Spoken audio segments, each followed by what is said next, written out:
What's going on, everyone? Welcome to Bourbon and Bullshit podcast with some good friends, great drinks, and a little bit of BS. So grab a seat, pour up something neat, and welcome to the show.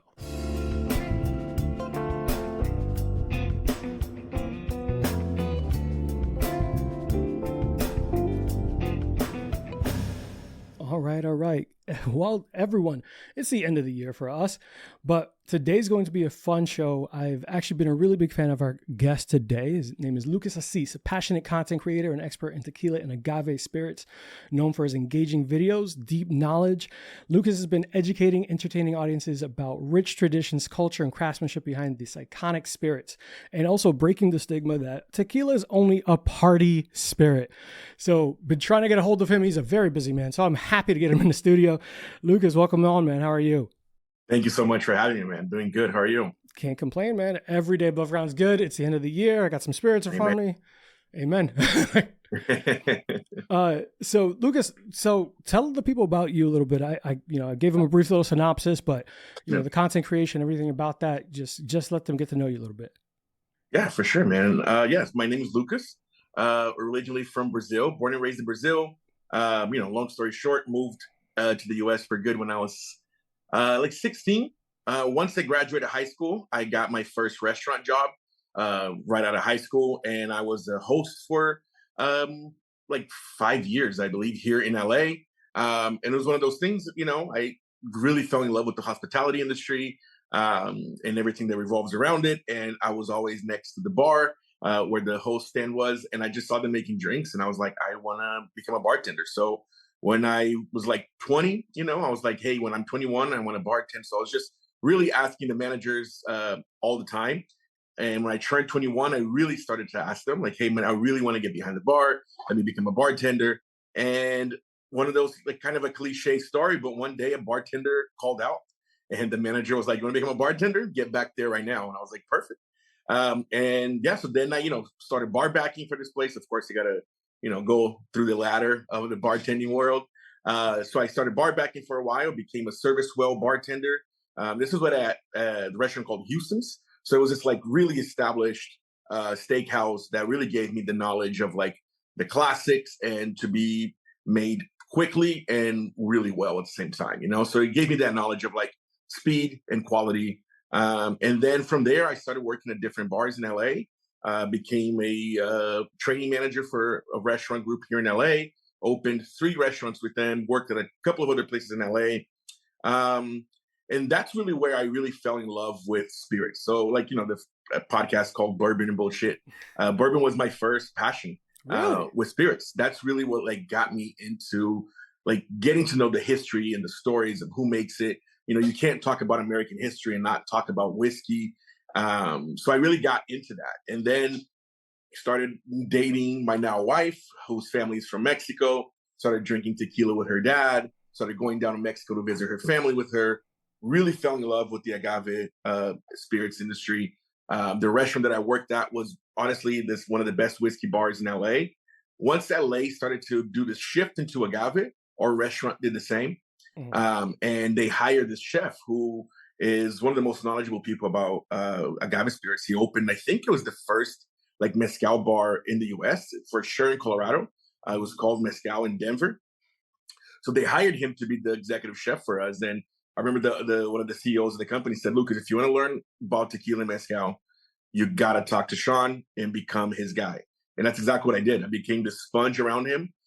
He would show me everything that he knew. When brands would come in for tastings, he would take me. When there was events, he would take me. I would go down to Mexico to visit my wife's family.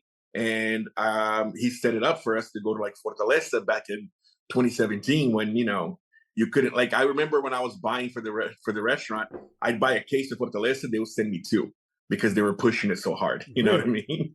Where everyone just, they weren't as popular and as crazy hard to get as they are now. Exactly. Yeah. No, it was this brand that nobody knew, and they were really trying to push it. Mm-hmm. But Sean was the one that got me to go down to Fortaleza for the first time. And I remember going to the distillery, and Stefano, who was their global ambassador and a friend now, he was the first person that gave me the tour. And I remember walking into the distillery and seeing the Taona working, the smell, the feel of Fortaleza. And I was like, I'm going to get obsessed with this. I'm really going to get into this. I just felt it. And that's exactly what happened, you know. Then I got to go down to Oaxaca. Really, like, was fortunate to be in the hospitality industry during this time because all these new brands were coming up, and I got to learn from the people, from the producers, from the owners, from the brand ambassadors, in this 101 situation about going to Mexico, and being behind the bar. And then, you know, pandemic came, and as with all the bartenders in the world, lost my job. Both my jobs closed. And I was at this place that I was like, okay, what am I going to do now? Like everybody else was, right? Yeah. And one of the restaurants that I worked at, I'm going to say 90% of the guests that came in, they were regulars.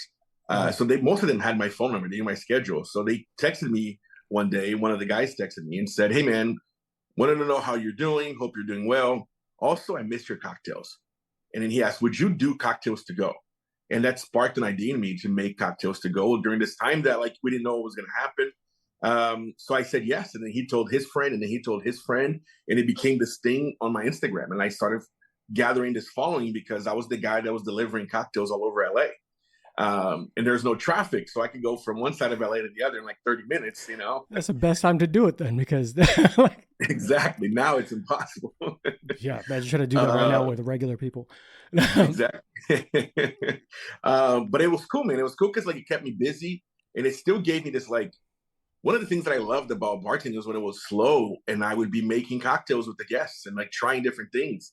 And it gave me that space in a different world, you know what I mean? So I would still get home and try different things and combine different things and, you know, do different syrups and tinctures and all that kind of stuff.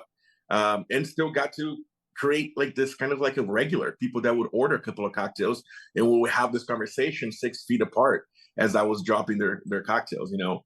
So it was really cool. And that's how I saw this like following gathering online. And then, you know, things started to open. I didn't want to get in trouble at all. So I did a hard stop and I told everybody, guys, it's been fun. But, you know, can't do this anymore. It's been real. And then were the rules and laws at that time really specific about selling cocktails online? I'm not here to snitch.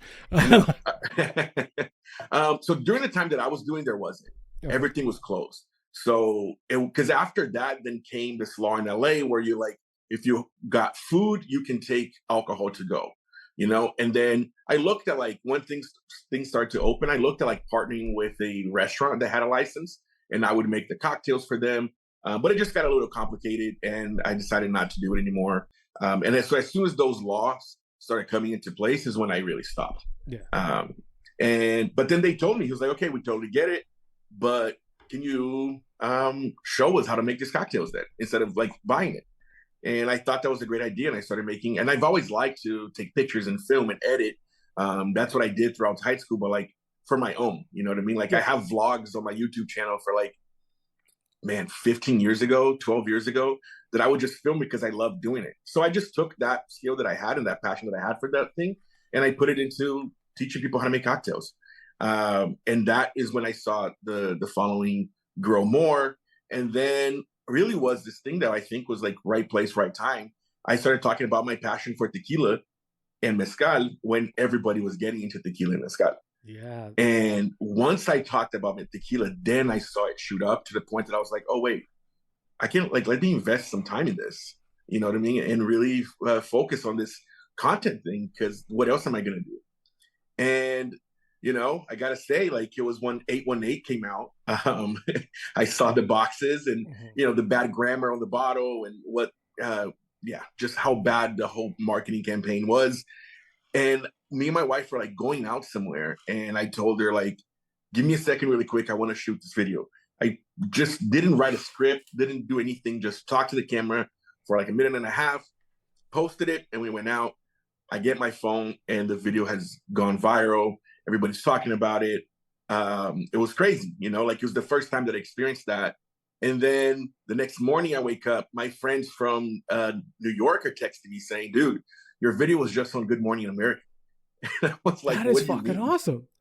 It was crazy, man. It was crazy. And like, I wake up to like InStyle Magazine, Yahoo News, all these publications wanting to interview me about what's going on with the 818 thing. And that was really what propelled my content, and where I was like, okay, I'm going to try to take this full time and see where it goes and talk about my passion. And And, long story long, because I've talked for a while. Hey, uh, that's what we're here for, right? Like, I know, right? yeah. It's my full-time job now.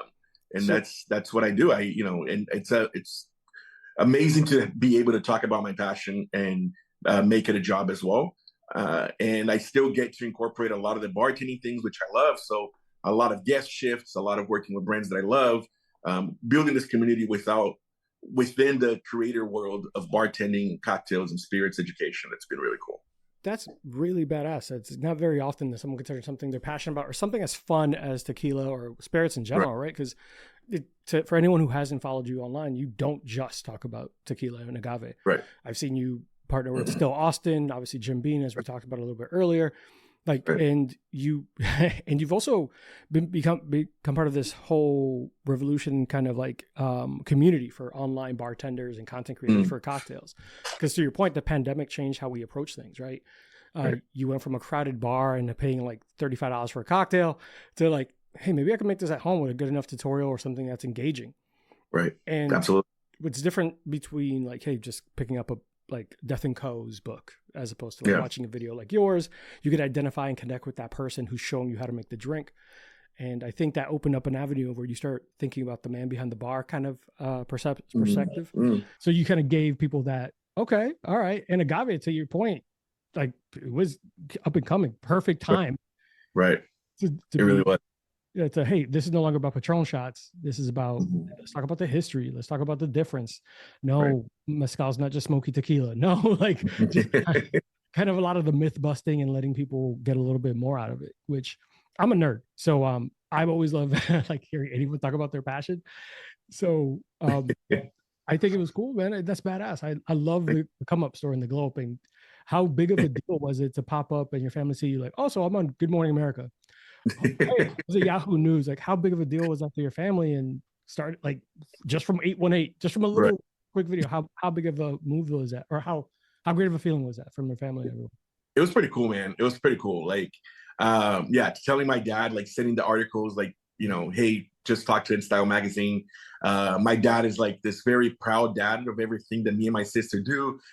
So he's like, it was pretty cool to hear from him, and like even my family in Brazil, to get to share that with them. My in-laws, they're older. So it was funny to like, show them like, oh, look at Good Morning America, and showing them that I, showed my video and stuff. And it's cool because like we get to like explain to them what we do. Like my wife is we have an agency. My wife is my manager. And we have our own like manager that she deals with. So sometimes it's hard to explain to my in-laws, like, this is our job. Like, why is there so many bottles being shipped to our place and those kinds of things, But it was a really cool feeling. And it was that first feeling that me and my wife talked about, like, okay, let's do this. Like let's invest in like our time that I had now. Cause my wife was still working even more than she was before the pandemic. She was in like the childcare world. Like she worked for a nonprofit that had a bunch of childcares in the US, in LA. So she was the one that was really like listening to the different rules that were coming from COVID and all that. So she was working a lot during the pandemic. But, she was like, hey, you have this time. Let's really invest, buying the camera, buying, really learning how to edit. Let's invest our time in this. And it was cool. It was cool that was the first video that made us have that feeling. That is awesome. And our significant others are always going to be our biggest supporters, right? And they see a vision that we might not right away. No, absolutely. Even my fiance will tell me a day in and day out, she's like, hey, this is what you're trying to do. The podcast is what you're trying to do. Buy the equipment, buy the stuff. Exactly. You never want to go back and say, I wish I tried harder or invested more into it, invested more time, energy, and effort. She's like, okay, cool. Don't buy the brand new shiny toy next month and show. Big fucking deal. This could turn into something big, or you can just keep fucking around and spending money on stupid shit. It's true, man. Absolutely. And it's a privilege to have a partner that believes in you like that too, It's really cool. 100%. Yeah. And she's Dominican, so she yells at me a lot. Yeah, my wife's Mexican from Michoacan, so I get it. Let's play. Listen, our significant others, if you are listening, we love you very much. All love. We're very happy who you are. Lucas, let's take a quick break. Just hearing Don't Drink and Drive. I like to tell people as we're continuing to enjoy these spirits, when we get back, we're going to get to know you a little bit more and talk about the drink of the day. Is that cool? Sounds good. Perfect. Hey guys, while you're listening to the show, we know that you might want to partake in some drinks with us and enjoy the libations. Here at Bourbon and Bullshit, we ask that you drink responsibly. Don't drink and drive, avoid Amazon one-click buy, and for the love of God, do not text your ex. You do not need that kind of closure. They've moved on, so should you, Joseph. You should stop Facebook stalking. She knows. She knows.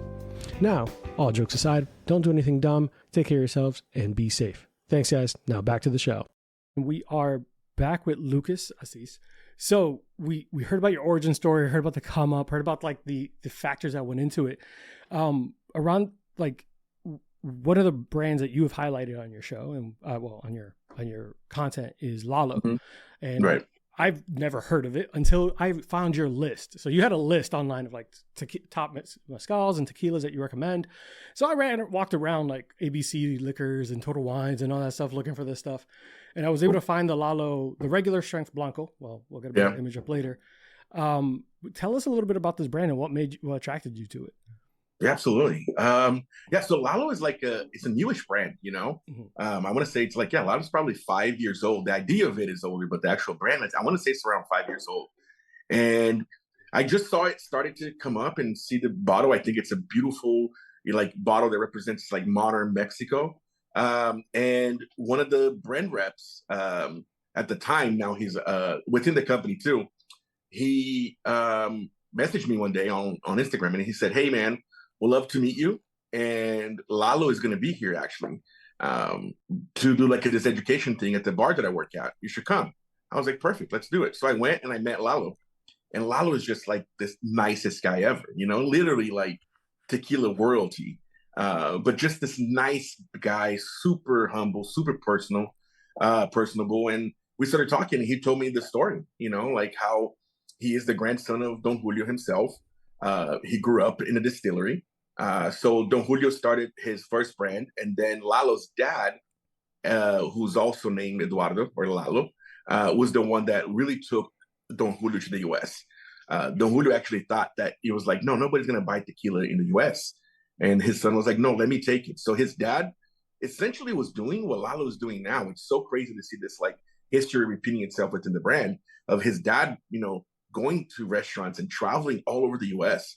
And that's what Lalo does. Lalo, you know, again, is now a friend. And like, you go on his Instagram, man, dude is all over the place. And it's not like it's work trips, you know what I mean? He's like educating people and talking to people and like shaking everybody's hand and telling his story. You'll see that passion that he has for the brand and for this like family legacy.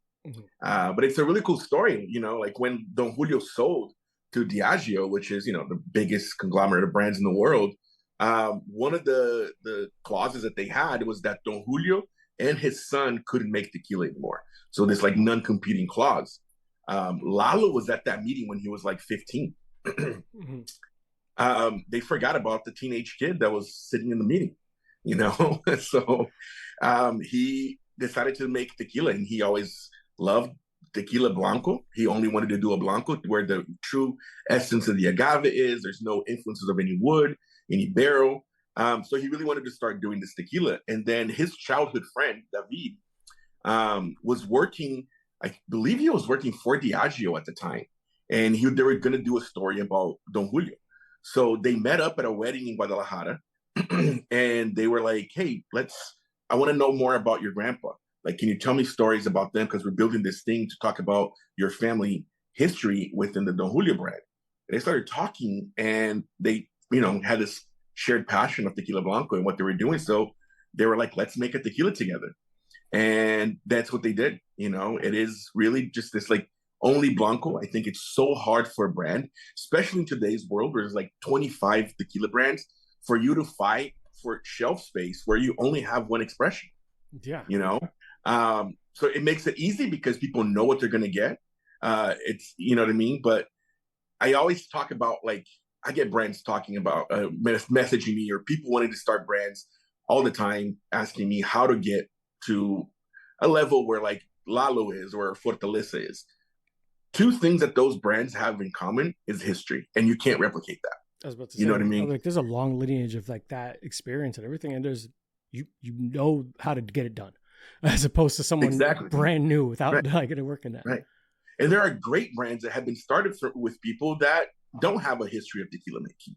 right? So that's not something that should be, you should make it or you shouldn't.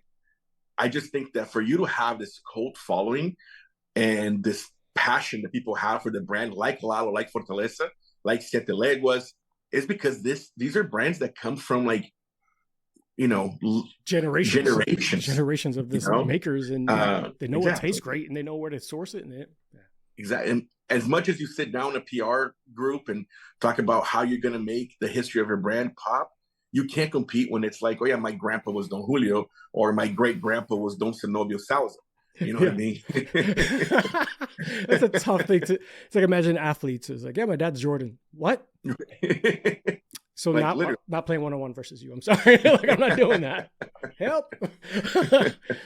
That's cool though, to also meet that tequila royalty, and that was like, that's a big move. But the brand so far, I've seen you mention it, others mention it online, has a pretty strong social media following, and I think that's typically now how people get around and get their brands out there. Yeah. So that partnership spurred from that moment and meeting him in real time. So actually, no. I mean, yes and no. It was a way after that, you know. And I love, like, dude, the fact that I get to work with these brands now is just a dream come true. But I love working with brands that we grow together. And I feel like Lalo was one of those brands. You know, when I first met Lalo, they were like only in Texas. They were like starting to break into the California market. They were just a small brand that like would only sell it in Austin. Really? You know? Yeah. And I remember, like, we sat down, we talked, and Lalo was like, Lucas, I love your content. I love what you're doing. It's so important. We can't work with you now, but we will love to when we can. But like, we just don't have the budget. Mm-hmm. That was really what, you know, like, and I love the transparency of it, of like, I value what you're doing. I understand that this is your job. Right now, we can't pay you. And so we never worked in this, like, in this like partnership capacity with Lalo. It was just me really loving the history and the brand and talking about it. Now that Lalo has become one of the biggest brands and the highest growing brand in the US, or, you know, in the tequila world, really, they just exploded. Now they're like, hey, we understand that you like, and that for me was really special to see their team tell me, we know that you are one of the reasons why we are where we are now, and now we want to work together. So now we're doing things together. Now we're making cocktails together. We're doing trips. You know, we're doing partnership videos online. So it's been really cool to see them grow together with the brand. You know, I think for me, same thing with like Cascawín, for example. This guy's hit me up, you know, 3 years ago, and it was this brand that I had never heard about. And I was like, sure, I'll try your guys' stuff. You know, it was one of those things that I had no hopes, really. Pretty bottle. You know, comes from a good distillery. Let me try it. I tried it. I was like, holy shit, this is amazing. This is great tequila. And it was the same thing. Like, hey, man, like right now we would love to grow together. And then that's how we started, you know, and now it's one of the brands that I work with the most. And again, we do guest ships. We travel around, like plan trips with them. So it's really what I love is that when I get to work with brands and grow together with the brand. That is awesome. And that is true. I think that there's a lot to be that partnership and support the little guy, and the come up story is way better feeling than that watching. No shots at like the bigger brands. Obviously, not at all. They got there through that hard work and dedication. They were the little guy at some point. Exactly. They've done that work already. Right? Yeah. They're established. They got there. They recognize the reason why you walk into a place and say, hey, let me get a Jack and Coke, is because they got established and became a household name. Absolutely. But when you get to be part of like someone's origin story, it's really cool. So I can imagine that must have been a great feeling, seeing them grow. You're growing, like just kind of supportive of each other, and knowing that where you guys started is better than just wondering, right? Yeah, for sure, man. It's really cool. Yeah. I like it. I love to hear, man. Like Lalo, I'm not gonna lie. So I really wish I could get you a better shot, but this bottle is gorgeous. This is the Blanco. I did find the high proof, but I wanted to get something a little less high proof, because we have the Fortaleza high proof, the barrel proof. We have all that at the house, and my fiance doesn't necessarily drink it. It just ends up being me. So I got the Blanco, which is only an 80 proof, smooth as hell. I've had it in normal, just neat. I poured it first thing because I don't like being a liar. I don't want to be here. It's like, oh, I love this brand. I love this product. And it's like, have you tried it? No, it's still right. I'm going to return it. No. But I really enjoyed it. And I do think that one of the things, like I said, I'll talk about the drink of the day in a little bit, but one of the things that you did with your social media is giving people kind of an easy way to figure out the brands that are good or the brands that you recommend. Yes, like, everyone has a difference of opinion. I could say, hey, that's not my favorite tequila, but you gave people options. When you see all these brands, all these random names, all these things, it's very hard to distinguish what's good. And all these bottles aren't cheap. So for the casual that's exploring agave spirits for the first time, to have kind of a guide like, hey, this is what you should try. Super helpful. Because I am not going to lie to you, agaves maybe 4 or 5 years for me, like really getting into them and learning about tequila and mezcals. Like one of the reasons why I even got into mezcal was the brand El Legal had a really great campaign about someone being a pendejo. And I fell in love with the brand. I was like, whoever is there has a great sense of humor. and I could get down with that. So I checked it out. I wish I had your list earlier about that. But the drink I did make today, though, we like doing the drink of the day, is called a Carajillo. It was one that you featured on your social media at some point, but Lalo has it on their page. For those at home who ever want to make this cocktail, it's, in my opinion, a better espresso martini. True. So it is simple. It's equal parts, at least from online. It's 1 ounce the tequila blanco, 1 ounce liquor 43, which is kind of an orangish flavored, like vanilla. There's like 43 different ingredients, and the major one is vanilla. Yeah, it's 43 like herb. I was laughing. I was like, herbs and spices. What is this, KFC? But it's really good. And then 1 shot of espresso for all of those Latinos who love espresso. This is a perfect cocktail for you. I made it, put it over a nice clear rocks big cube, and then you could garnish it with 3 espresso beans. This cocktail is fucking fantastic. I loved it. I want to make more of these. Liquor 43 is going to be used heavily in my house because of it. And I'm always been the guy who doesn't like espresso martinis. Like they just, okay. I'm not a big vodka dude, but this one actually has like some oomph to it where you could taste the tequila come through. Lalo's a fantastic spirit. But I was looking up the backstory, right? Because I'm curious about the history. And I heard there's some interesting theories, but at some point, afterwards, tell me if you know the real one. I don't know, or is it still hypothesized? So one of the ones I heard was Spanish soldiers in Cuba, popular with Spanish soldiers in Cuba during the 19th century, mixed coffee with rum to gain courage before battle. The name Carajillo comes from the Spanish word coraje, which means courage. I'm like, okay, liquid courage makes sense. Yeah, let's go. Let's get that. Let's get that in. Then there's a spread across Spanish-speaking countries. Carajillo spread across Spanish-speaking countries. Blah blah blah. It says the origin story came from one says they were leaving or to leave because it was faster. It says Spanish citizens were trying to basically kill 2 birds with 1 stone. It was like I want to get coffee and liquor in me because I have to leave right now.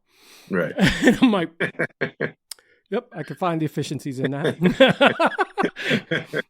But you tell us, what have you heard or what's the history behind the Carajillo? Yeah, man. Carajillo is it's a really cool cocktail because it's so regional. So the one that you're making now, that's a Mexican Carajillo. Oh, okay. So the stories that I've heard is that it did originate in Cuba from the word coraje, and, they're just like a Carajillo. I know that, but the Spanish has their own Carajillo. So it's funny because whenever I post a Carajillo recipe, sometimes it goes like the algorithm puts it into Spain, and all the Spaniards are like, "That's not a Carajillo. That's not a Carajillo." But Colombia has their own Carajillo. Cuba has their own Spain, and then the Carajillo that we know, like this one, honestly, I think I'm just gonna say it's the best Carajillo, is the Mexican one. Was born in Mexico City, so it was such a regional drink to Mexico City, and the recipe is just a shaken espresso and liquor 43. I saw that. That's the original recipe. Yeah. And then sometimes they'll have like a burning cinnamon and like an orange zest. With the popularity of the cocktail in the recent years is where we started to put tequila in it. And I love that 1-1-1 ratio. It doesn't get too sweet with the liquor 43. It's crazy to see how in the last 5 years, I want to say, it's become a household cocktail. But 5 years ago, it was a cocktail they really got mostly in Mexico City as like a dessert cocktail. Yeah, I did see that because, which is funny because for a lot of people, that are listening, some of our listeners are Hispanic, and we know that like traditionally you can have an espresso at dinner at the end of the night and stuff like Right. that, where it's seen as almost dessert. And when I tell some of my American friends or not Hispanic friends about that, like, oh, we have coffee after dinner, they're like, Italian friends like, oh yeah, we get that. But my non, they're like, how could you fall asleep? It's like it's tradition, man. Like we run on caffeine all day long. you have an espresso for you to go to sleep, right? Really? I love that. I love that someone understands me, because I tell people that I was like, I could have coffee whenever and I'm fine. It doesn't really impact me. But I do love that. Like similar cocktails, everyone kind of makes a version of their own. Like there's like 4 base cocktails. Like everyone has a version of a daiquiri, which is just something else. Everyone has a version of a flip. But I love how we keep exploring and kind of changing cocktails. So like you said, being regionally specific and getting that our own like spin on it. This is delicious. So for those who have not, I am not sponsored or partnered with Lalo, but I highly would recommend buying this and having it in your house. And once again, I'm not a brand partner for anything, so I will tell you it's better than half the tequilas you probably own. So like for the casual tequila drinkers. Yeah. Obviously Fortaleza and all that's great. And I have a couple of those, but that's it. That's our drink of the day. I love the let's find an efficient way of getting a little buzzed and have that liquid courage. So, which makes me want to ask you, I ask every person who comes from the industry. We have had bartenders, bar owners, chefs. We have some pretty industry intense people come in, and I always ask everyone what their deathbed cocktail is, because I typically find it interesting because it's never what I expect it to be. Right. I think I guessed right one time. Like really? Yeah. So what's yours? So I'll say mine is not agave cocktail. See? My favorite cocktail, my deathbed cocktail, is a Sazerac. So for me, I love a split base. So Sazerac, it was originally made with cognac, then it got into rye whiskey. So I like a split base of both. So 1 ounce, 100 proof rye, like Rittenhouse rye is great for a Sazerac. 1 ounce of a cognac. And then you just do a sugar cube, Peychaud's bitters, which is a New Orleans style bitters. And you do, some people rinse their glasses with absinthe or herb saint. I actually like to put maybe like 1/4 of an ounce on it, stir it with a lot of rocks, pour it in a rocks glass neat, and then you do a lemon peel on it. That's my deathbed cocktail right there. That is a good one. That's not what I expected from the guy I brought on here for agave. I'm joking. I know, right? But that's awesome. And I think you already told us in your origin story was that you started with a love of whiskey and bourbons. That's right. That jump was really unique too. Because even here, I have a Bourbon and Bullshit podcast. I started with rums. I started with Caribbean spirits. So you have Brugal, Añejo, 1888, like all that. Like Brugal is one of my like cornerstones of my house. I have Brugal almost everywhere. But changing dynamics, and one of the bars I give a lot of credit to here and locally is the Courtesy. They had a rotating old fashioned that had Brugal 1888 in it, which made me go down the path of cocktails. I was like, oh, I know this spirit. This is good. And try this. Try this. And I just ended up falling into this giant black hole of trying like different spirits, and eventually ended up on the bourbon / whiskey. Like, gotcha. Became one of those fanatics. So that's cool to hear. That's cool, man. That's awesome. Yeah. I'm like, I've always liked rum, but I'm getting more into rum now. Starting to get a little obsessed with it and like reading on the history, especially, being Brazilian. Cachaça, and it's one of those things that like, the grass is always greener. I run into this all the time. You go to Oaxaca, and there's a lot of people from Oaxaca that don't drink mezcal. There's people from Jalisco that are like, oh, I don't like raicilla. And it's the same thing in Brazil. Like, oh, it's cachaça, it's our thing. But like, give me the whiskey, give me the tequila, give me other stuff. But I started getting more into cachaça now, and almost feeling like kind of embarrassed. I'm like, how am I, let's say, a spirits educator and don't know the history of the spirit that's like embedded in the culture of my country as well. You know what I mean? Yeah. It predates rum. Cachaça is older than rum. So it's been awesome to like be able to like, dig up the histories and watch these videos of these educators and really learning about the story and the history of cachaça. That a lot of times is very tragic and very dark because it comes with a lot of the slavery in Brazil. But now I want to go to Brazil, visit my mom, and tell my mom like, hey, I'm going to take a week off to go try distilleries and visit like I do with tequila and mezcal, you know?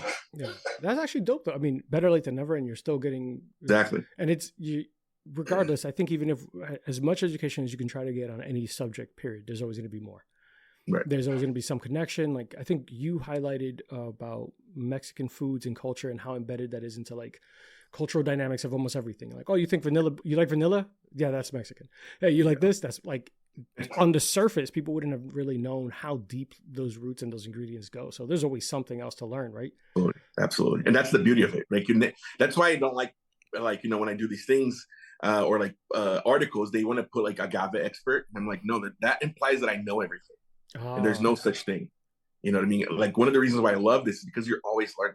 Yeah. I could go to 100 palenques. Every time I go to one, I hear about a production method that I haven't heard about. And I love that. That's what really keeps me so interested in this space, you know? Yeah, 100%. Bro, I try to do as much research before every guest comes in. Their industry, like history, everything like that. And then they'll still come on and surprise the shit out of me. I'm like, what? Right. You did what and what? Or hey, we're gonna feature a brand. Like one of the brands I really enjoy right now is Penelope, and then finding out stuff about them. Then they go on TV and talk about stuff that wasn't online, and or finding out something about the process or a bottle that they've been working with for a while. And I'm like, what is going on? Or you find even more history about Brugal and Dominican Republic, and then you hear about that influence. It's just, even for me, I'm Dominican. Like my family, born, raised, everything like that. Well, I was born in the Heights, which is little DR. But you know, growing up around it, we still learning. I'm still, so that's the beauty of it. And I will make sure not to call you the expert, the guy who knows a lot. But I'm gonna pick your brain a little bit for those who are casuals and don't necessarily know the difference when agave spirits, and kind of, because you are that guy at least knows more than me. When we're talking about tequila, agave spirits, and mezcal, comparing the two, like what are the key, like the myths versus the truth? Because people make misconceptions. I think the biggest misconception is that mezcal is a smoky tequila. You know, that's probably the one that like irks most people in the industry when they hear people say that. So we can talk about the difference between both and what makes a mezcal, what makes a tequila. There is this saying that every tequila is a mezcal. Not every mezcal is a tequila. Like bourbon. Essentially, that's true. So for me personally, and it can be controversial in the agave spirits world, for me personally, if it comes from the agave plant and it's made in Mexico, it's a mezcal.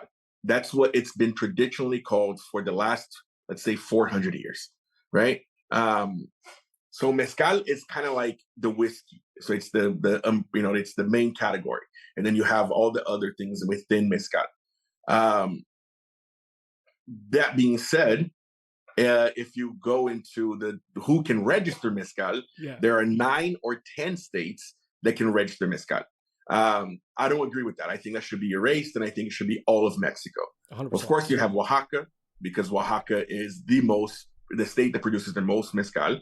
But then you have San Luis Potosí, you have Guerrero, you have Michoacán, you have Durango, some of the states that have tradition of making mezcal. But then you have Jalisco, where mezcal was born. They're not part of the domination of origin of mezcal. So, really? Yeah. You can't make an agave spirit in Jalisco and call it a mezcal legally. That is so dumb. Yeah. So it's you get money involved, and it gets tricky. I think one of the biggest issues with denomination of origins in Mexico when it comes to agave spirits is that, so the power of that is to the state. There's a private company that is able to register a spirit, calling it mezcal or calling it tequila. Within mezcal, there's 2. Within tequila, there's only 1 company. The problem is that that's who has the power. When you go to France with the appellation of origins in France, like Champagne, for example, that power is within the producers. So that's why they're so rigorous about really, saving that tradition. When you get a private company and the state involved, they're just going to go to where it gets more money, So Jalisco is where mezcal was born, but they do have raicilla, which is a style of mezcal that can only be made in 19 municipalities, I believe, in Jalisco. And they also have tequila that can be made in the whole territory of Jalisco. There's other 4 states that can also make tequila, but they're just a few municipalities, not the whole state. So I know it's probably like making it even more complicated, and that's why it's so overwhelming. Well, no, that's why it's interesting too, because there's a lot more depth to why something is called something and not. But I did not realize that even where mezcal originated can't claim it. Can't claim it, yeah. No, neither Colima or Jalisco, where it was born like in the little border of those 2 states. That's where we believe mezcal was originated from. That is so unfortunate. And yeah. the aging and cooking process is different, correct? Yeah, so within tequila and mezcal? Yeah. I mean, yeah, so that's the biggest difference then between mezcal and tequila. Tequila is steam cooked. So the agaves are steamed, either in a brick oven or in an autoclave. An autoclave is like this giant Instapot, pretty much, the pressure cooker. Both make great tequila. One is not better than the other. A lot of people say like brick ovens only. A lot of people say, that autoclaves aren't good. I think we're at a point now that both are good. Very few people are going to be able to tell the difference between a brick oven and a slow pressure autoclave tequila nowadays. If you ask me, of course, I'd say brick ovens, but you know what I mean? It's this, I don't like saying that there's no better or worse. There's great tequilas in both sides. Yeah. You also have a diffuser, but that's when it gets bad. Diffuser is this giant machine the size of like a basketball court that power washes the agave really and breaks down on the fibers, essentially making this agave vodka. Mezcal, the agaves are roasted. So they're roasted in underground pits. So mezcal is not smoked. Smoke is a part of the production of mezcal, because the way they do it is that they have an underground pit. They put firewood there. They burn the firewood, put volcanic rocks on top, and then they put the agaves on top of that. So there is an element of smoke, but they're not smoked. They're roasted in underground pits. So that's the biggest difference. And then the agave itself. Tequila can only be made with the Blue Weber agave. Mezcal can be made with like 40, 50 different kinds of agave.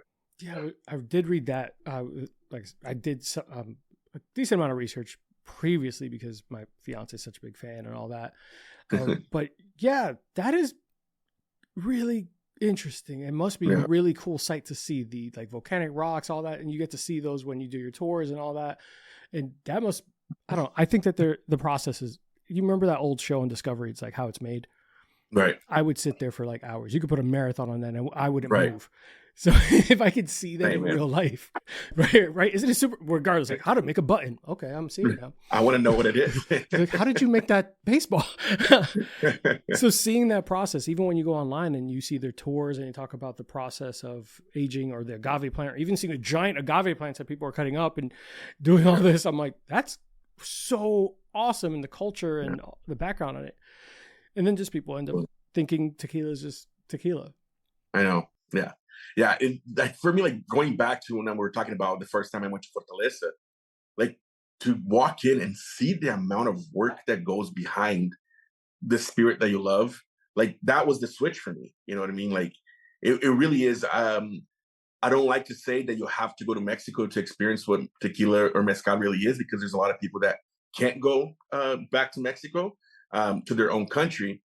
But going to these places and seeing it being made in front of you, it really does switch your mentality. You see the amount of work, and like, dude, I love going to these trips and like seeing the beautiful distilleries and going, like, you know what I mean? Like in this influencer creator world, we get to see a lot of cool stuff. But my happy place is a taverna or a palenque up in the mountains somewhere, hidden away. You know what I mean? With like 4 fermentation tanks, an area for the crushing, and then like 2 stills.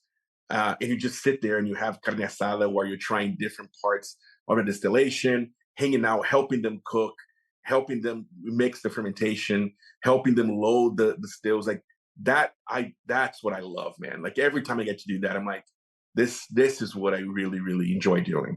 You just spoke my language. Like, making spirits in an area where no one could bother you and enjoying carne asada. Right. And then just bugging the maestra, like, why do you do this? So what's this? And what, like, and they love sharing that with you. Is really, really, that's the most special part of what I get to do for me. Yeah. That has to be so much fun. And hearing it from like the older generation who's seen it all, done it all, or even the younger generation who has all that generational knowledge handed to them. Mm-hmm. Like we talked Right. about Lalo as a brand and other part of even bourbon and whiskeys, right? Mm-hmm. Those brands that a lot of people love, it's because there's a heritage, there's a storyline, there's something to be shared. It's because anyone could bottle brown water, right? Yeah, anyway, but it's that story behind it and seeing that effort. Probably, the fact that you came back, you're like, yep, this is what I'm going to do now. Yeah, it makes complete sense when you see that heritage and you hear those stories. I'm being like, there's something really awesome about seeing the hard work, manual labor, and that turning into something beautiful. Yeah, absolutely. And I always joke about it that like there are three universal languages. It's food, alcohol, and music. Love that. When any of those three are involved, you have that great memory, that core thought, like, oh, I remember that. Because no great story started with salad and tap water. Like none of those, all the nights I remember are not those combinations. Right. So being able to share that, kind of having that moment, that's awesome, man. I'm glad that that brought you to where you are now, and it turned into this very, very big success. But we're going to take a very quick break from the sponsors. We're going to keep picking your brain, and I got some more questions for you. You got time up for me? Sounds good. Right. Absolutely. Be right back, guys. Sponsor of Bourbon and Bullshit, Big Bang Boom Collective is Orlando's burlesque and cabaret entertainment group, comprised of Midnight Fables Cabaret, Big Bang Boom Cabaret, and Foxy's Den. Follow us on Instagram at Big Bang Boom Collective, or join our VIP email list for info on upcoming shows by visiting www.bigbangboomcollective.com. Yeah, so hopefully you guys enjoyed that message from our sponsor, Miss Aurora Fable from Midnight Fables Cabaret.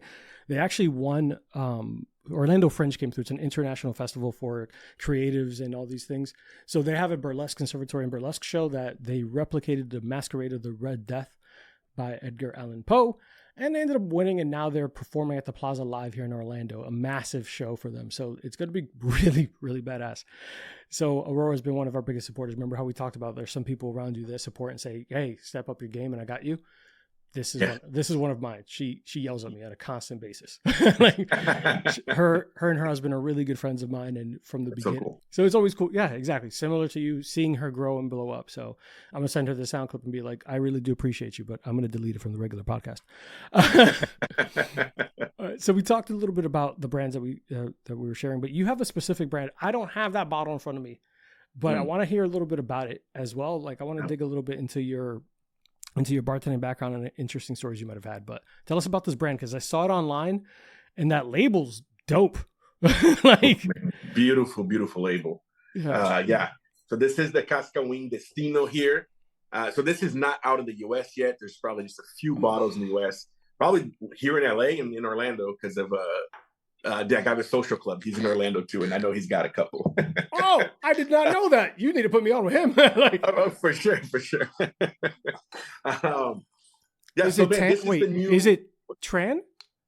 Is his name? No, Doug. Oh, okay. I have a guy out here too. Cool. Go ahead. Sorry. Okay, cool. Yeah, he's Agave Social Club on Instagram. Good friend of mine. I was literally just texting him right now.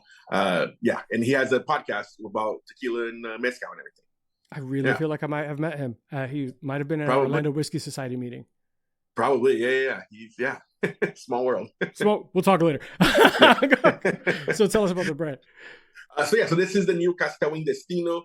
Cascawín, one of my favorite tequilas of all time, made by Chava Rosales in El Arenal, Jalisco. This is not sponsored. I just really, really love this brand. So they're putting out, I think it's been 4 years that they're doing a special release every year at the end of the year. So they have the Aniversario, they have the 11 Bricks. I'm trying to look at my shelf to remember the other ones that they've done. They had the Cero de Luz, and then they came out, this is this year's Destiny. And it's always like some experiment that Chava makes, just gets really nerdy with it. So this one is very nerdy. It's a blend of 6 tequilas that are blended together to make 3 tequilas that then made 1 tequila. So it's basically to show the different process that Cascawín can use at their distillery. So you have brick ovens and you have underground pits, like we're talking about with mezcal. And then you have fermentation in wood, cement, and stainless steel. So they just blended all that together, made this tequila. It's a beautiful, beautiful tequila. There are 3 different labels that you can get. Same tequila in all the labels, just 3 different labels for like as a collector and paying homage to their history and their destiny. Mm-hmm. So it's basically like each label is a key moment in Cascawín's history. Okay. So the first label, they have these figures on the label. The first label has 16 people, which is when Salvador Rosales Briceño, Chava's grandfather, first started working in a taberna. So it's like a small distillery, and there's only 16 people working there. And then the second label is when Cascawín opened. So when Salvador Rosales Briceño opened Cascawín, and they had, I think it was 32 people. And then in Cascawín today, where it's a family legacy now, there's 3 generations at the distillery, and they employ 116 people altogether. So it's paying homage to this growth of the brand and the family legacy that they did. So they worked with this artist called Mauricio Lara in Mexico, just absolutely gorgeous. Like, they've been doing different labels throughout this yearly special releases that they're doing. But it's just, dude, Cascawín is one of these brands that, like, if you ever get to go, if you're listening and you can go to Jalisco, go to Cascawín, because it's such a special distillery. But it has this, like, distinct smell. When they're opening the ovens, mm-hmm. I don't know what it is in the air of Cascawín. And it's one of those, like, if you line up 10 tequilas for me, Cascawín is probably the one that I'd be able to tell you this is Cascawín because of the way it smells. It has this distinct smell that I love. And this one is just like that. It's a beautiful, high-proof tequila, but it's like this punch-cooked agave, minerality, citrus, little black pepper. It really is a special, special tequila. I think there's going to be around 6,500 bottles. Most of that will probably come to the U.S. It's going to be hard to find, but if you do, I cannot recommend it enough. It is a collector's item. Ooh, I need to get that. Yeah. I need to get Doug's number. God, that's awesome. What's the proof on it? You said it's a relatively high 49. That's still nice. Yeah. That's still nice. Yeah. Also, when I saw those labels, I'm like, this is fantastic, but I swear to God, I tried to look for it. And then as I'm looking, it was like, not available in the U.S. I was like, of course it's not available in the U.S. It's not yet. Of course, when I find something, it's like, that looks really awesome. I have plenty of connections in the spirits industry. Let me see if nope, not at all. I think it should be here in the next couple of months, I've heard. Okay. Yeah, it's been shipped. It's just one of those things that just take forever with the customs and all that kind of stuff. Yeah, don't we know? Like, whenever something cool is coming over, it's always some red tape. Right. But that's awesome, man. I heard your story about it, and like, I think once again we it's like full circle, talking about the heritage, the come up, the growth, right. All that, and the fact that they're paying homage to it in every single label. That's money. That's the kind of brand right. I want to like lean into. And absolutely. And I had an episode where I talked about celebrity endorsed spirits and celebrity spirits and all that, and I got a little flack for it, but I'm gonna stick to my guns. I am less likely to invest in those and buy those because you probably don't even care about the spirit. You probably don't care one shit about the spirit. You just put your name on it and just moved on. I would much rather buy the stuff that was made by a family, like some generational stuff, even, I don't know, just something unique. Someone who actually cares about the spirit, didn't just see a money grab. So stuff like that, I would gladly pay more for that kind of craft or artisanal agave spirit compared to Don Julio. Sorry. Took the words out of my mouth. Can't agree more to that. Yeah. I don't know. It's interesting, but yeah, I'm going to check it out, and I'm going to get Doug's number from you, or find out. But outside of that brand, I did ask you about a diamond in the rough through your time working in like the bartending industry and working with all these people. And one, I'm pretty sure you have plenty of crazy or interesting stories about in the weeds and stuff like that. But did you ever find a spirit or cocktail that completely took you by surprise that you're like, what the fuck is this? Like, this is amazing. You're diamond in the rough. Yeah. So there's this brand called Entre Manos. And I have a bottle right here too. It's this right here. Oh, I've never seen that. Dude, I think for me, this is like one of the brands to watch for 2024 and 2025. Again, one of those brands that like, they're new. It's a couple he's Mexican. She's from Spain. They lived in Spain. So they first went and sold it in Spain. Now they're going to the US and Mexico market. They actually started selling first in Mexico, then the US, which I love. But it's one of those brands that they reached out to me again. Good distillery, good master distiller, somebody that he's part of the Salza family, but didn't have this notoriety 2 years ago that he has now. So I tried it and I was like, oh yeah, they sent me a bottle. I was like, this is good. And then they sent me the second batch and I was like, oh, this is better. And they sent third and fourth. And I just saw the progression of holy shit, this is getting delicious. And then they sent me this Entre Manos high proof here. This right here, when I tried it, it blew me away. There's notes here there's nutty note that I've never gotten from a tequila, from a Blanco tequila. So it's been amazing to see their progression. And yeah, their passion. And Jaime Villalobos Salza is the master distiller. Yeah. And we got to, I got to meet him a couple of times, and just this passionate guy, of course I love tequila, right? But I just love listening to people that are passionate about what they do. I don't care what kind of topic it is. There's just these things that I love listening to people talking about what they're passionate about. Same. And you know what I mean? Yes, I'm here. We're talking about the, right. You're talking about the show, how it's made. I just want to listen. I remember I went to this thing in Durango with this mezcal brand, and one of the owners of the mezcal brand is a cattle rancher. And he took us around the ranch and was telling us about, I even forgot the name, but how he raises the cattle to make sure that he's growing good grass. And this area of Durango was known for this really tall grass that everybody thought was bad for the soil. Turns out it's amazing for the soil. It oxygenates the soil, makes for better agave. So he's literally talking for 2 hours about cattle, which I've never cared about. You know what I mean? I don't know anything, but I was so interested, and I still remember to today because you could feel the passion. Anyway, that's kind of what Jaime is for tequila making. You're laughing. You're like, I got off top. No, perfect topic. I have no beef with any of what you. No, there's never not the show is Bourbon and BS. Whatever trails we go down, I'm 100% about. That's the goal, right? Yeah. I think that's. I have to agree with you, but that's an interesting brand. I wonder if I could even get that around here. I think I'm pretty sure they're in Florida. Okay, I'll look into it. Yeah, that's dope to see. Yeah, man. So that was the brand and that was within this year. You know what I mean? That they've been making these different batches and now this high proof, and it's pretty awesome. I'm really loving and love seeing the progression.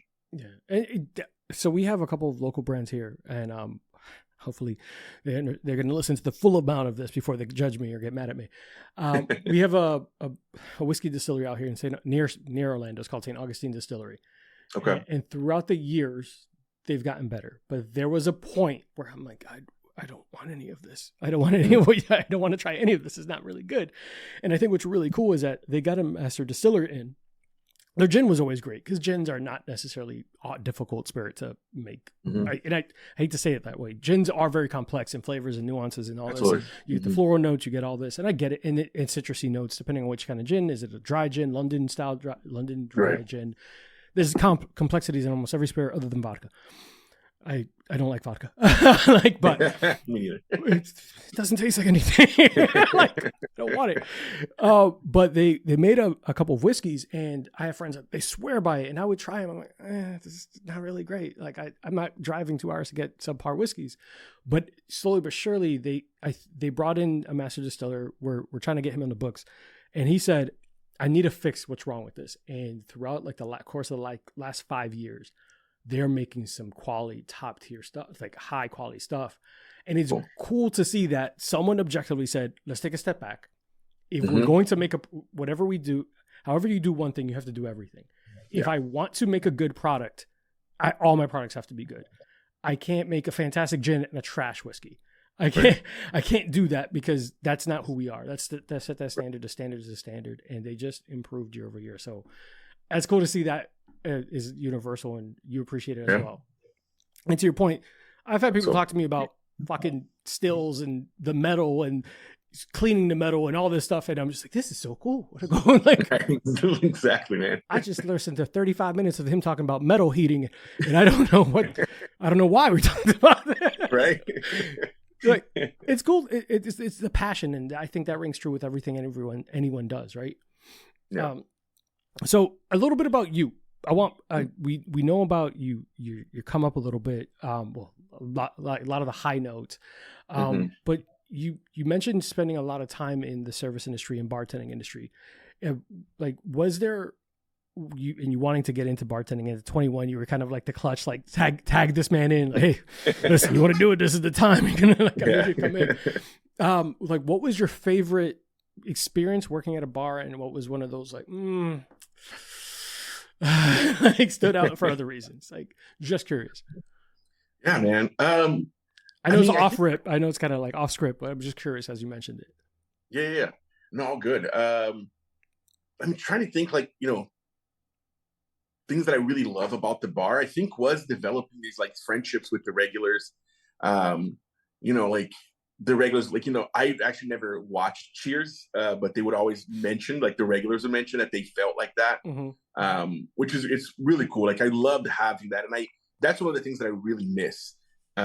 This camaraderie of like regulars and working in this flow, this dance of like when you're busy at the well. And that's why I love doing guest shifts. I just did a guest shift 2 days ago, and we got slammed. It was amazing, but it gives me this like energy of like, man, this is what I love. I love when it's like 6 deep.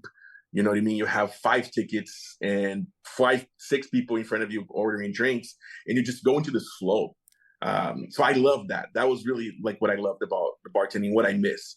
But that being said, when 4 a.m. nights and cold opening shifts when you're off at 3 and then you're on at 10, that I was like, I can't do that anymore either. You know what I mean? So I think for me, the hours were the ones that are really like were getting to me. And when I was like before COVID, I had a really nice schedule. Really lucky in the bartending world to work from like Monday to Friday. But I also never got to see my wife, like she had a 9-to-5 job and I had a 5 to 12 job, so she would be coming home and I'd be leaving to work, and I come home, she's sleeping because she's got to wake up early. So we really saw each other like Sundays. So that is what I don't miss, and what I'm so privileged now that we get to have our own schedule. And so I want to say, like, I guess the schedule is what I both don't miss, and like, the busyness of it is what I do miss. That's really telling, man, because anyone who's been in the service industry for a while, so I worked industry adjacent, like security at some spots that I'll tell you off air, things of that, like, and I have a lot of friends in the service industry. I'm really close with a lot of them, and the joke is, the joke is I don't know how to be calm. I worked retail pharmacy for like 23 years. So I only know hustle and bustle and go. I'm from New York City. So when my service industry friends are like, oh, like they complain, but you could tell like they love it. They don't know how to run quietly. Like a lot of my friends, like, I don't know what to do with my free time if I have free time. I'm like, what? Absolutely. Like, what the hell? Little touch. Know how to chill. Yeah. Hey, bro, when you make that shift into like a corporate job and you're just like, go, go, go, go, go. And people were like, what's wrong with you? Like, hey, we can respond to that email in 2 days. 2 days? Like, I got stuff to do. Like, what's wrong with you? And your wife, you said that she is involved. Since you made this your full-time job, and she gets involved with your production as well. Is this like a partnership or? Yeah, not so much the production, like the filming and the editing and all that. That's still all me. Hopefully, the next year we'll be able to bring someone else in to edit and all those things. But Michelle does all of the background stuff. So all the partnerships, contracts, talking to brands, schedules. She was the one. She emailed me.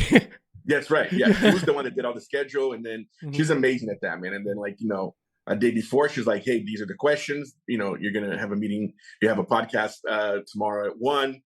So yeah, she's very, very organized, and we do have an agency that we work with as well. But they're great, but I rarely talk to them. Michelle is the one that talks to all of them, and she says, "Hey, this, you have this partnership. You're gonna work with Gene Bean," and then I go read it. I make the script. I film. I edit, and all that kind of stuff. So yeah, she's the best at that whole organization and emails that I'm so bad at, you know. I'm gonna send this exact thing to you so you can send it to her so she can hear you Right. praising her. It's true though. Like my fiance, as we call her, my like part-time producer, she's in school full time. She's become for radiology.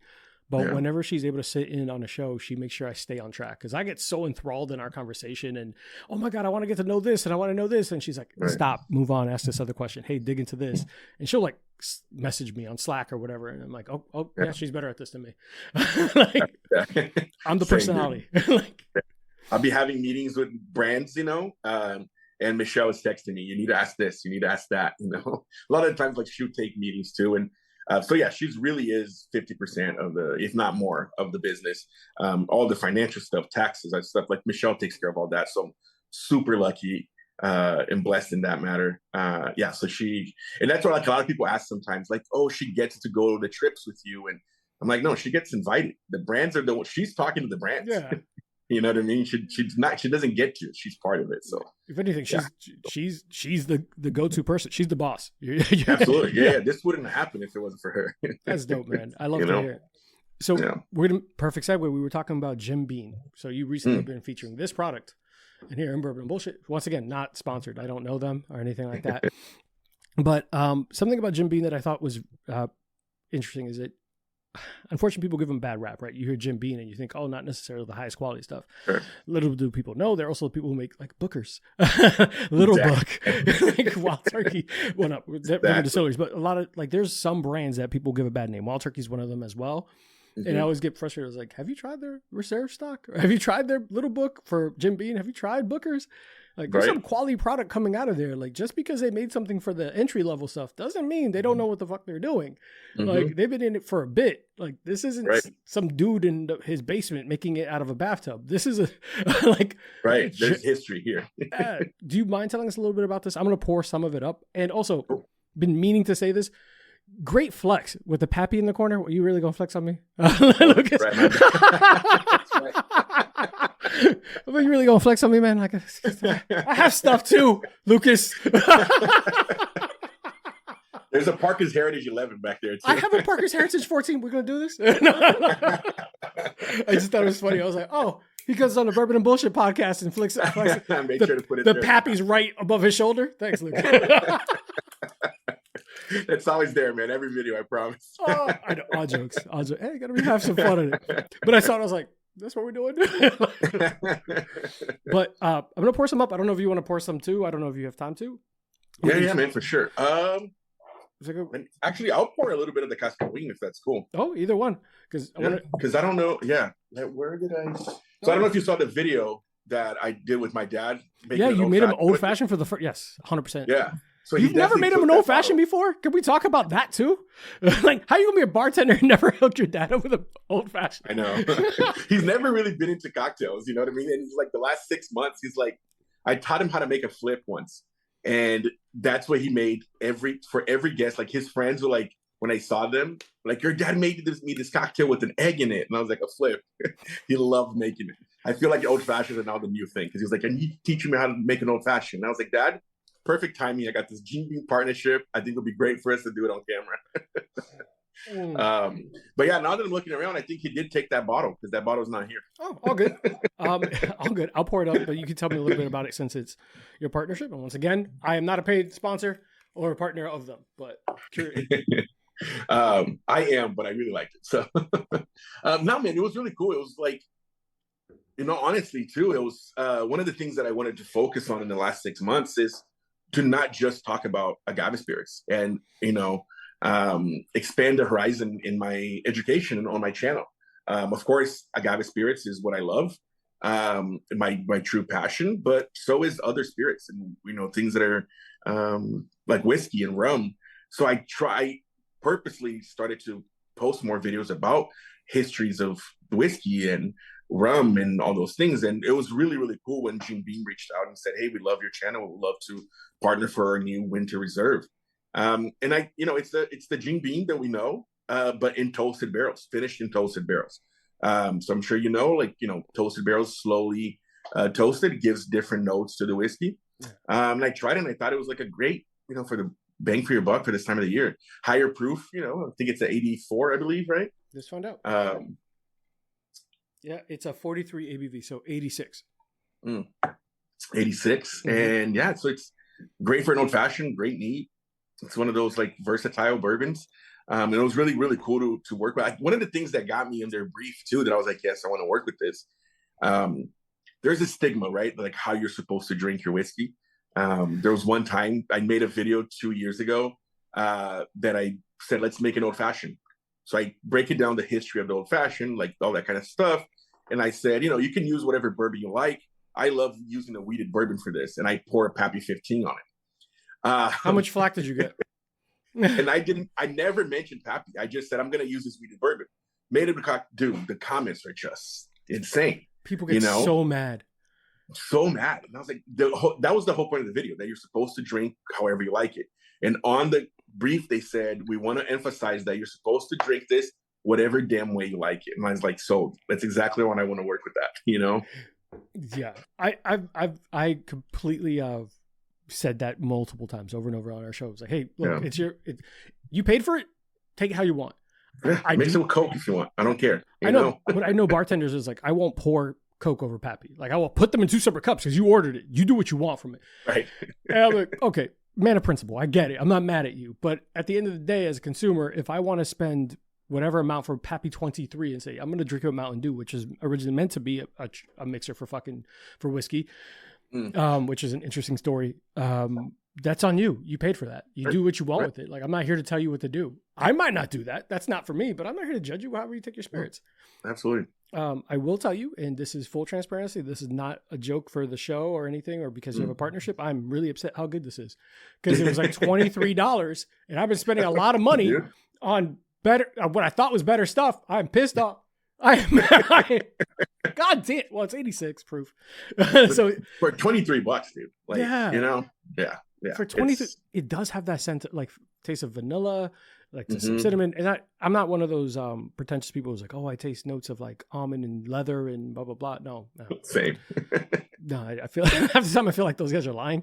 I'm like, you didn't taste any of that. Why are you biting leather? Like, I don't even know what leather is. Sorry. But this is actually very, very good for, especially like you said, bang for your buck. And it could be fantastic in a cocktail. So not mad at it. Sure. Yeah. Oh, agreed. So you made your dad an old fashioned. Tell him how to make it, and now that's his new go-to cocktail.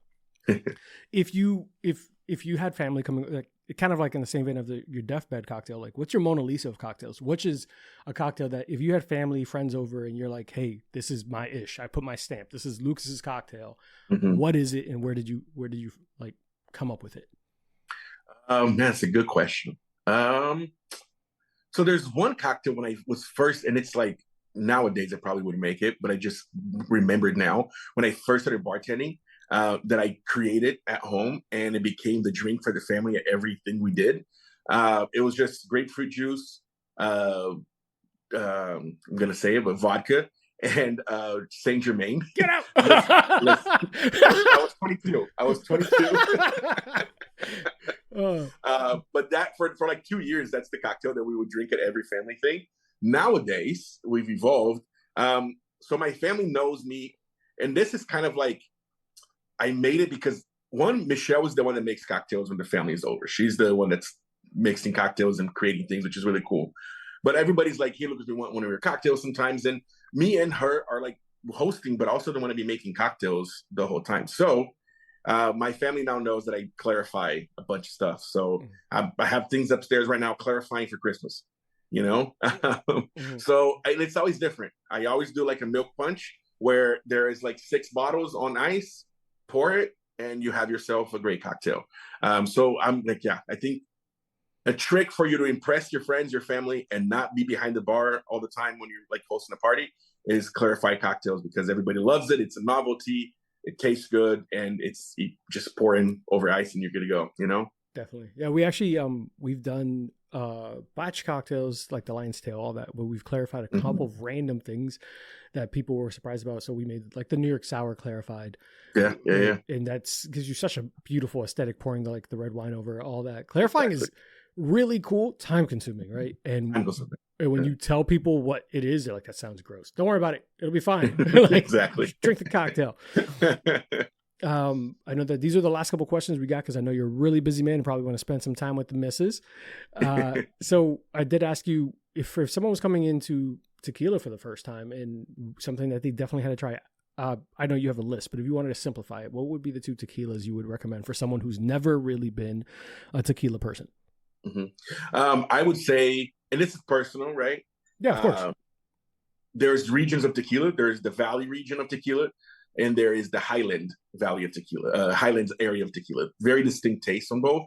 I'm more of a Valley. That's where you're going to get briny, citrus, a little citrus, a little salinity to it, very bold, earthy. So I would go Cascawín, Tahona Blanco. I think that is a great, easy to find. That's a big key, right? Priced, yeah. You know what I mean? Cascawín, Tahona Blanco. If you have a good store that has good tequila, they will have that bottle.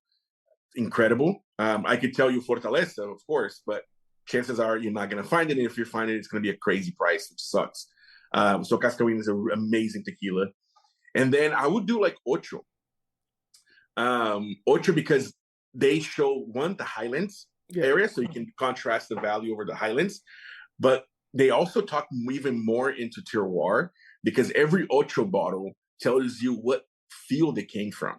So not only showing the terroir of the Highlands, but different areas within the Highlands. And again, really easy to find. Great tequila made by an amazing family, the Camarena family, but showcasing even more the terroir. So you have roller mill tequila from the Highlands, focusing on terroir, and then you have Tahona milled,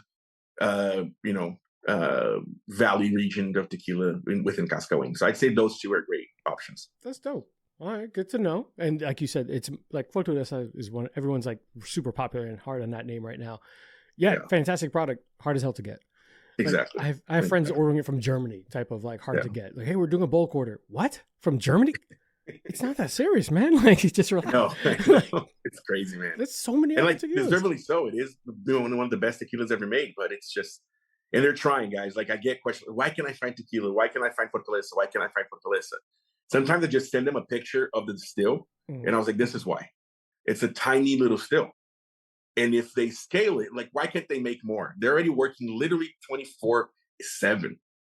Like that, like literally, they used to close on Sundays. Now they're open on Sundays distilling. Holy shit, really? So they're doing what they can.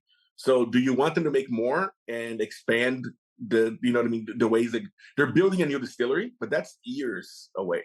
Yeah. You know what I mean? They are building another distillery that's next door to it, but that's years away. And if they lack the quality, then it's, can kill the brand too. So they're making what they can, but there are great other tequilas out there that you can try too. Thank you for saying that, because it is important for people to note that, like, and luckily Fortaleza has a good brand, right? But people get so attached to a name that it's like when someone comes into a bar, it's like, oh, do you guys have Pappies? Or like, there are other whiskeys that you can drink. Like, there's some good stuff still. Like, relax. Like, we don't. Like, there's still other things that you could drink. So people become so attached. Like, I used to work at a liquor store, kind of like a store that had a liquor store. And you'd be surprised. You wouldn't be surprised, I guess, because you work in the industry. How many people say, "Hey, do you have Buffalo Trace?" And they, no, but we have. Oh, no, I was looking for something good. There is a lot of other good stuff. Come back in here. Like, let me show you Heaven Hill. Let me show you, like you immediately, people become so enamored with a name that they forget that there's quality product that's outside of that recognized brand. So I'm glad that you mentioned some that aren't insanely hard to get. Yeah. Obviously bourbon and bullshit. What is your, like, I saw you do some partnership with Still Austin. I saw you do some partnerships with obviously Jim Beam, but you said that you started with your love for whiskeys. What's your go-to whiskey drink or whiskey, period? Could be bourbon or whiskey. We already know it's a Sazerac, it's a Deathbed, so I'm not going to ask. I know, right? Yeah. I mean, Rittenhouse Rye is great. That's what I started with. Was it? Yeah, that was one of the things. Yeah, that was one of the first whiskeys I drank. Yeah, that's what sent me over this is it. I found what I like was, remember, do you know the company Flavier that does like this whiskey of the month? Yeah. So I did that just to experiment, and they sent me Rittenhouse Rye, and I was like, 100 proof. Jeez. Drank it, I was like, what is this? This is nectar of the gods. What is this? Right. And then when I find it's $25, I was like, this is amazing. But so Rittenhouse would be yours?